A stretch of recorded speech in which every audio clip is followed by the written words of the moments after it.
Good evening or afternoon, everybody. Welcome back to another weather forecast by Adrian's Weather Forecast. And this is going to be a long range update here on the overall up to the end of October, looking at a pattern change between the west and the eastern United States. So we're watching out for maybe a well needed cool down for the eastern United States, as the western United States has been really, I guess you could say, a hog, and it's really cold there, outlining, of course, for that significant potential even upcoming, or I guess you could say, a potential blizzard, which obviously brought a ton of snow yesterday across portions of the Dakotas and as well portions of the Rockies. As well, we've been seeing a pretty warm overall start of October for the eastern United States, but we're watching out for the potential for an upcoming pattern change. So if you want to know whether you're going to be favoring into the cool weather, the warm weather, once we get closer to Halloween, then I recommend you guys watch this whole video. But without further ado, let's get into the forecast. So let's now get a look at the 8 to 14 day outlook, which basically goes from October 21st towards October 27th. And it looks like it's going to be a rather warm overall United States for, or at least much of the United States, looking at maybe near normal, or so slightly below average temperatures across just specifically just California. But it looks like we're going to start seeing a pretty significant warm up across the Rockies in the western United States. Obviously, right now, we're still experiencing a little bit of snow across the Dakotas and the general vicinity. But now we're talking about basically really, really warm air. I mean, we're getting to really above average temperatures, watching out for maybe as high as 20 plus degrees above average. So obviously, right now that really, I guess you could say, stubborn high pressure across portions of southeast Canada is finally advancing to the far east here, and that's going to allow for that overall trough, which we were obviously the main trough, which we obviously saw with severe weather yesterday and the blizzard yesterday. That's going to kind of start making its way towards a little bit towards the Great Lakes and start seeing a little bit cool down as well over there. And then missing another pretty strong block in high pressure the following week, and that's going to allow for this really, really warm air, obviously into the basically the 20s of October throughout that week here. Watching out for some really, really warm weather. Maybe slightly cooler in the southeast here, and kind of slightly cooler on both southern ends of the United States. But for the central United States, it's going to definitely be really warm with that strong high pressure with some weak troughs on both ends of the United States. But of course, models, specifically the GFS, want to have a pretty significant cool down as we get towards the last week of October. So we're going to really watch out whether we will start to see some trending into some cooler weather across the eastern United States. So here's a look at the latest. This is the latest look at the 12Z on the 2 meter temperature anomaly. So obviously, right now we are seeing a pretty significant trough, which is obviously ejecting into the United States here. So we're seeing some really cool weather, basically towards the northwest of anything northwest of that trough. We're going to be seeing some really cold weather and frigid weather. Obviously, we just saw a pretty significant October snowstorm, which actually dumped feet of snow across Montana, Wyoming, and even into areas near Utah and Colorado. We saw obviously as well not only significant snow, but as well really significant cold air. Still seeing some 20s as we speak right now across areas in Yellowstone. I mean, the highs are not passing freezing, so we're seeing some really, really stubborn cold air across the western United States, and then with that stubborn high pressure across southeast Canada, this is just bringing some really dry and hot weather across all the eastern United States, and specifically as this trough ejects, and be seeing a pretty significant warm front. And it's going to really, really bring in some extremely warm air today and tomorrow across portions of the Ozarks and Eastern Plains. As we get towards really the later of the week here by around Saturday, let's go towards Saturday midday. You can kind of overall see this cold air is going to start merging a little bit towards the east here. So we're seeing a little bit of pattern change, and as well going to start seeing some warmer air popping up across portions of the Rockies. And as we'll see here as we get towards this Saturday, as well going to be seeing really strong warm from across portions of the East Coast as well on Saturday. So it could be a rather really warm weekend for the Northeast here, but this is where we start to get towards this blocking high pressure. There's that massive blob of really warm air, and that's where the high pressure is going to be in place right there. And then, of course, I'm going to be seeing 2 weak troughs, one ejecting towards the eastern United States and one to the far western United States. So kind of opposite end of the United States on the coast will be mostly, I mean, below average temperatures, but that's just high pressure kind of sits in the middle of the United States. It's going to act as a blockade system and just cause some really stubborn warm air across the overall central United States.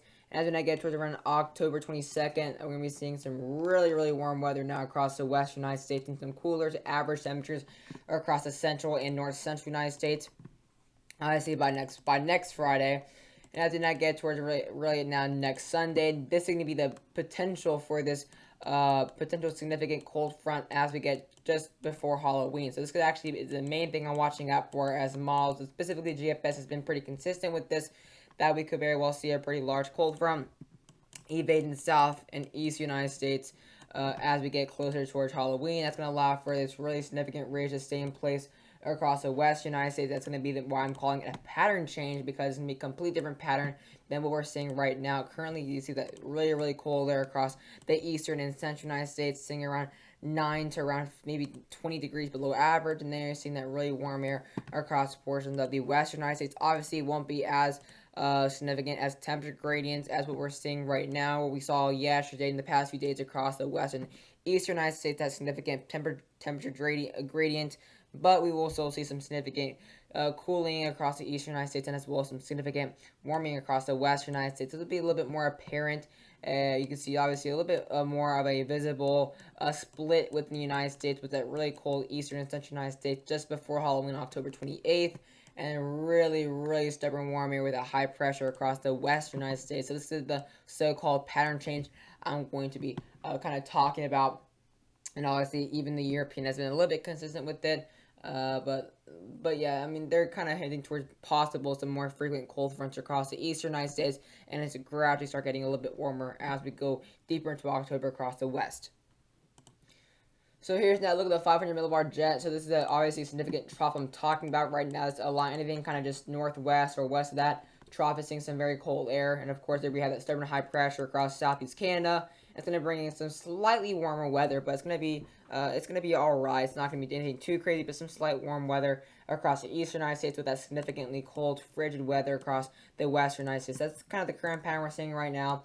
But as we now get towards around Saturday, there that trough starts to make its way in towards the Midwest. It's going to start seeing a little bit kind of a large low pressure kind of sitting across the western United States, and kind of seeing two really weak high pressures. One's going to be really strong across South Canada. We're going to be seeing really a few broad areas of high pressure. It's going to kind of cause an overall chance for some warm weather all across the east United States and the west United States and the far southern United States. But as well, could very well keep a close eye on potential for some heavy rain, as well as some precipitation increasing as we get towards the Midwest and Ohio Valley by the weekend. So there you see some slight cooler air entering the late weekend. So like I said, it's going to be pretty warm on Saturday for the Northeast. There you see the high pressure. And then a day later, this really large, kind of really open wave trough seems to make its way towards the eastern United States, specifically the mid-Atlantic and Northeast. And it's going to be dramatically cooler on Sunday compared towards Saturday. But there comes that kind of blocking high pressure that I'm talking about, kind of on the week of the 20th, like the 21st, the 22nd. It's kind of mainly start to get in place towards kind of the late teens, early 20th. There's that high pressure right there, and there you see two really weak troughs instead were in place there across the very opposite ends of the United States. There's that kind of really warm central United States, and that very kind of cooling and more fall-like temperatures across the very opposite ends, the southwest and Sierras and towards the northern Appalachians. And then, of course, it's going to kind of be very, very warm. We're going to be seeing some really overall strong areas of really high pressure. And we're not going to be seeing really too many fronts on the early 20s. But as we get towards around the 23rd to 24th, there we see a very significant trough, which is obviously kind of causing a huge dent within this area of high pressure. It's going to kind of cause a very stubborn warm air to stay in place across Nova Scotia and to as well Quebec, and as well farly more noticeable across the western United States, including the Rockies and Sierras. It's going to be the big cold front that the GFS has been hinting on for a while. It's going to be watching out for potential for some significant cold air into the week of the week of Halloween, which Halloween is falls on a Sunday. This is basically just this is around 6 days before Halloween, and then this would be now 5 days before Halloween. And watch out for some significant cold air entering the Northeast, and then a new upcoming negative tilted trough entering the Southwest by that Thursday before Halloween. It's going to kind of get cut off by some really high pressure. But it's going to be really interesting for my area, as it looks like we have a pretty strong open wave trough entering the Southeast there, as well as some pretty strong ridging across the western United States. So could we see a really warm west and central United States Halloween and a cooler Southeast Halloween? That's going to be something we're going to keep a close eye on. But I hope you guys enjoyed the video, and I'll see you guys later.